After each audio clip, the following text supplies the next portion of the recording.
Lama pagi, selamat sore, selamat siang, Pak. Mohon izin kami dengan kami Rian Sensaragi, NPT 112290. Ini kami akan memberikan jawaban tentang ujian akhir semester fisika awan. Baiklah, yang pertama, jelaskan prinsip kerja radar cuaca, lidar, sodar, dan distrometer dikaitkan dengan deteksi mikrofisis awan.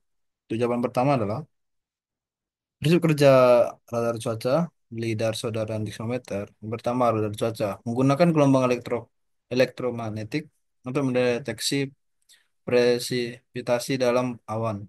Prinsip kerjanya didasarkan pada pantulan gelombang radar dari tetesan air atau partikel es, yang kemudian diukur untuk menentukan intensitas hujan, ukuran partikel, dan kecepatan radial atau Doppler effect.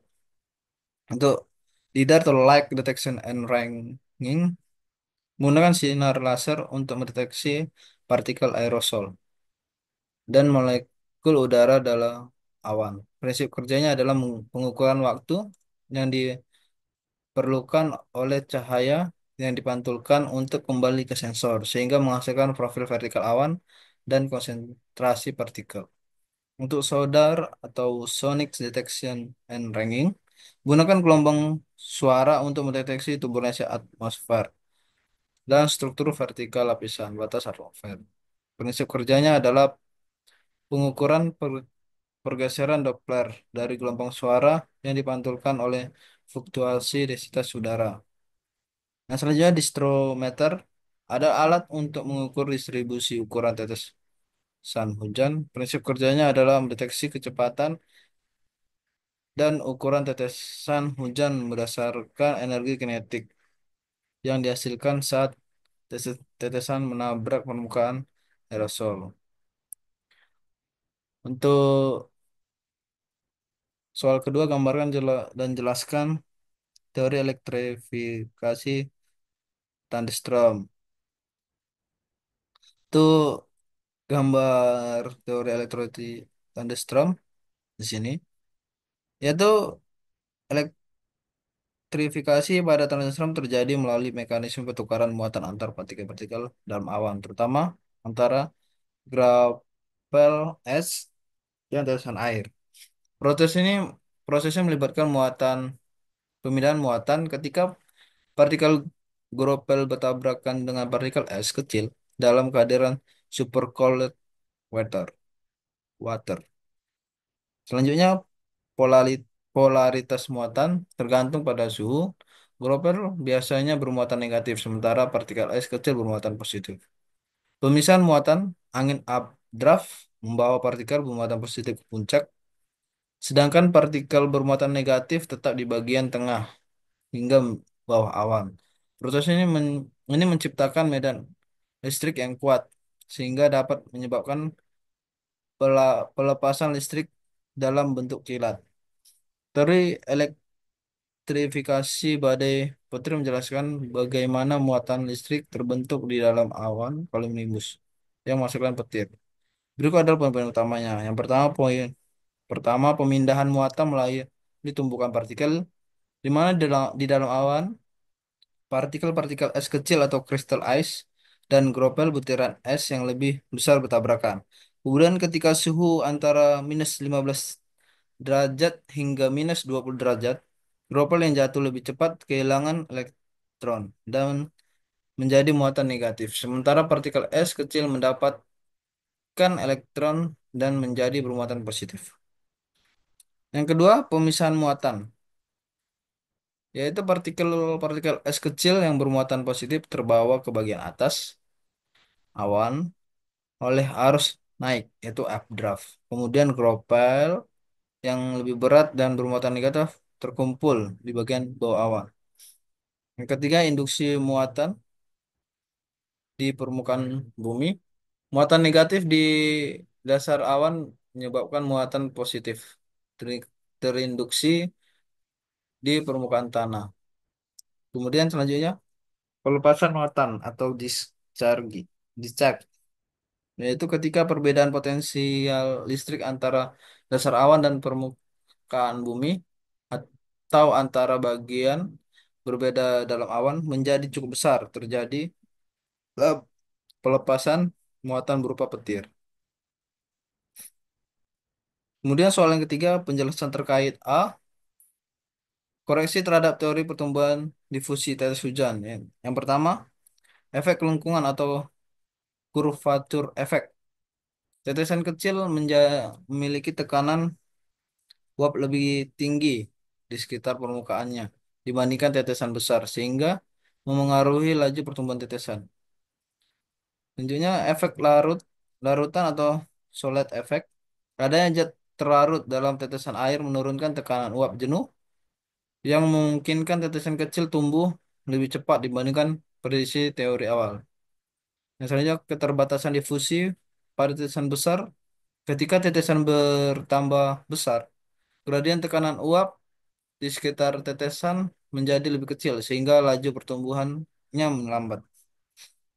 Yang B, proses mekanisme cloud seeding, yaitu awan hangat, partikel hidroskopik seperti garam ditambahkan untuk bertindak sebagai inti kondensasi, meningkatkan jumlah tetesan air dan mempercepat proses koalesensi hingga menghasilkan hujan. Kemudian awan dingin, bahan seperti perak, iodida ditambahkan untuk meniru struktur kristal es, memicu pembentukan es dalam awan super dingin dan mempercepat deposisi uap air pada kristal es, yang kemudian jatuh sebagai salju atau hujan. Kemudian C, perbedaan mendasar persamaan 1D, 2D, dan 3D pada model numerik awan. Untuk 1D, simulasi vertikal, hanya satu dimensi, cocok untuk studi sederhana seperti profil vertikal seperti suhu dan kelembapan. Untuk 2D, memasukkan dimensi horizontal dan vertikal, memungkinkan analisis lebih kompleks seperti aliran udara horizontal dan vertikal dalam awan, tetapi tetap dengan asumsi sederhana mengenai turbulensi. Kemudian itu 3D atau 3D, menggunakan ketiga dimensi horizontal, vertikal, dan kedalaman, sehingga dapat memodelkan fenomena turbulensi, distribusi aerosol, dan interaksi antar partikel secara lebih realistis.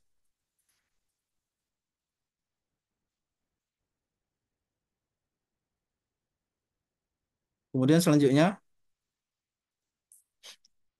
untuk proses dalam gambar file, proses pembentukan awan dan presipitasi melibatkan langkah-langkah berikut. Yang pertama, penguapan air dari permukaan bumi, danau, sungai, atau laut menguap akibat pemanasan oleh matahari. Uap air ini naik ke atmosfer. Perbandingan adiabatik. Ketika udara yang membawa uap air naik ke atmosfer, tekanan udara menurun sehingga udara mengalami ekspansi. Proses ini menyebabkan pendinginan adiabatik. Kemudian ketiga, kondensasi. Pada ketinggian tertentu, level kondensasi, suhu udara turun hingga mencapai titik embun. Uap air mulai mengembun menjadi tetesan air kecil, membentuk awan. Proses ini membutuhkan inti kondensasi, sehingga partikel debu atau garam. Kemudian pembentukan tetesan hujan atau yang pertama koalescensi.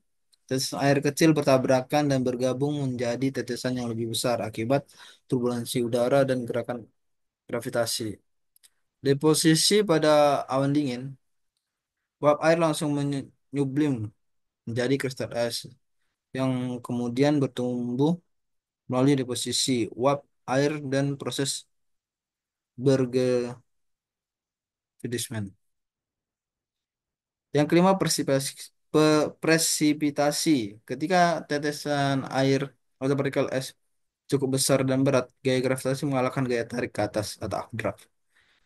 Sehingga partikel-partikel ini jatuh dan ke permukaan bumi sebagai hujan, salju, atau berbentuk presipitasi lainnya. Yang keenam, daur ulang. Sebagian air hujan meresap ke tanah, kemudian ke sumber air, atau menguap mengulangi siklus hidrologi. Baiklah, yang selanjutnya nomor 5. Sebuah drop atau tetes tumbuh dengan kondensasi dari radius 2 km sampai 20 mm. dalam XX menit pada suhu 1 XX derajat dan tekanan 10 XX kPa. Tentukan jenuh ambience yang mengabaikan solusi dan kelengkungan dalam persamaan pertumbuhan awan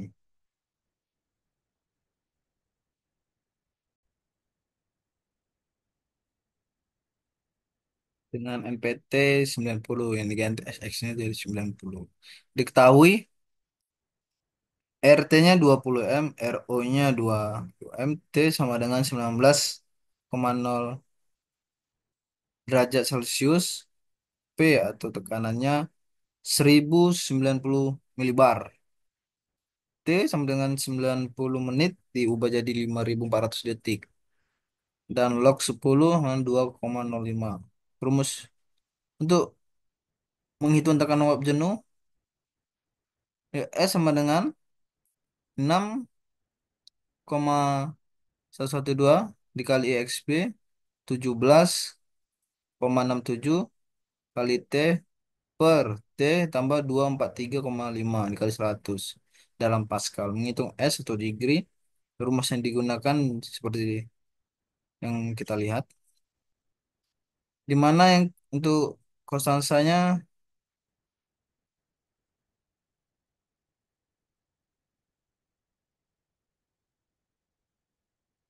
di sini 0,072 N tegangan permukaan air per 20 derajat, yang PW-nya 1000 kilogram per meter persegi disertai air. Ya. Dan sekarang adalah kita hitung dengan nilai T sama dengan 19 derajat Celcius dan P sama dengan 109,0 kPa. Nah, langkah perhitungannya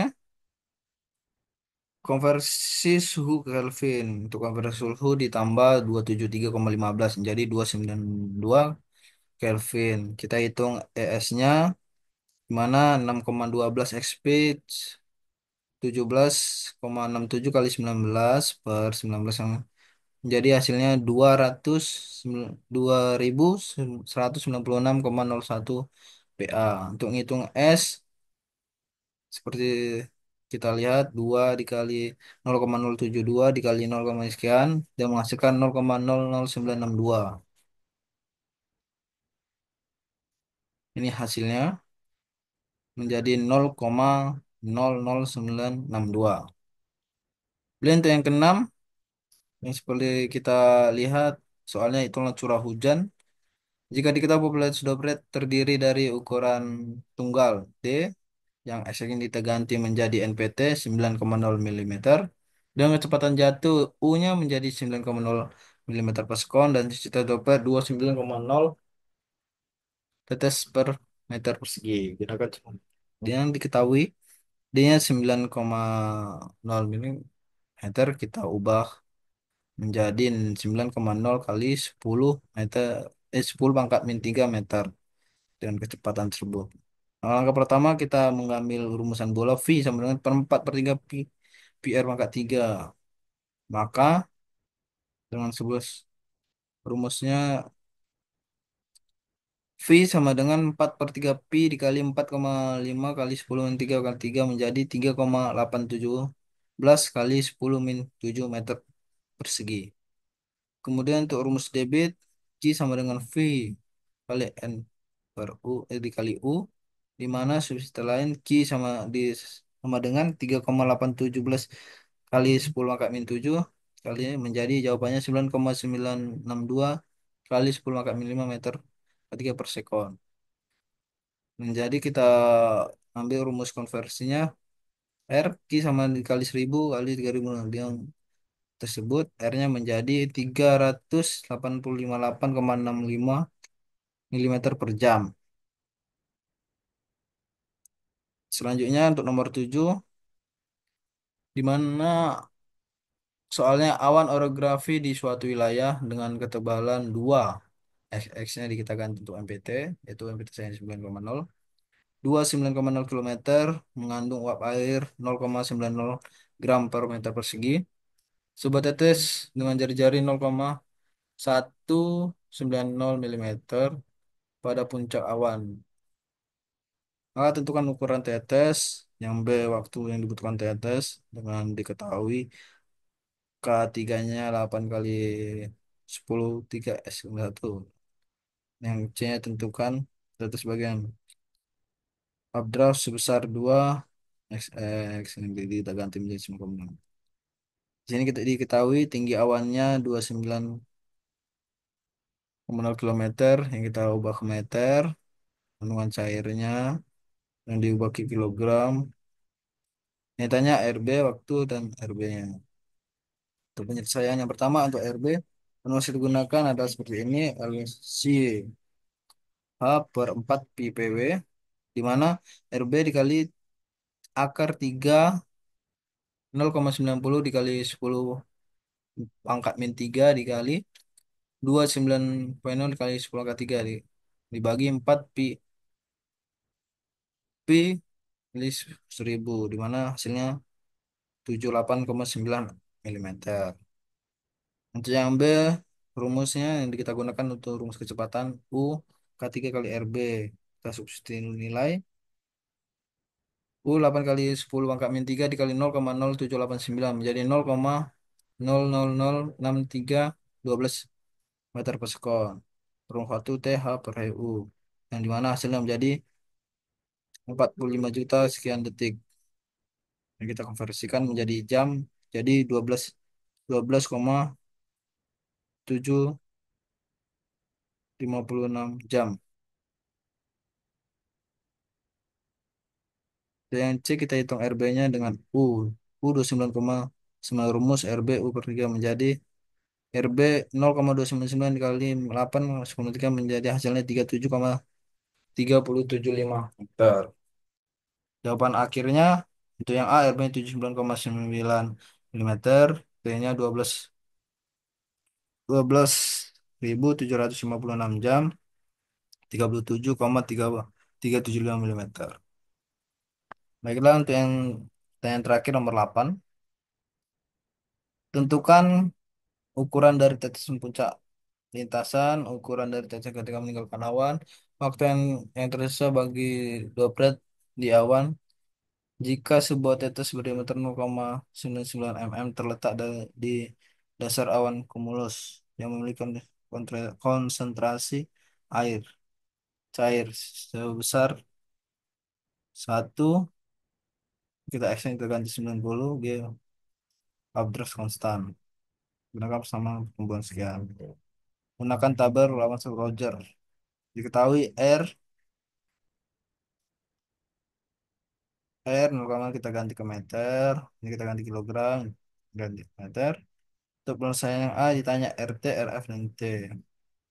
Ditanya RT-nya laju persipasinya berikut. Ya, substitusi nilai 4 per 3 pi 0,0013 1, dikali 1,90 kali 10 min 3. Di mana hasilnya RT 5,805 kali 10 min 8 eh 10 min 12 meter persegi per sekon. Yang B menurut RF, yang kita cari RF-nya RT per V, di mana RF-nya 5, RT-nya 5,5805 kali 9 menjadi 5,225 kali 10 min 11 kilogram per sekon. Untuk yang C menghitung waktu dengan rumus T Z per U, T sama dengan 3000 per 4,03 menjadi 12,4 menit. Demikian dari presentasi kami.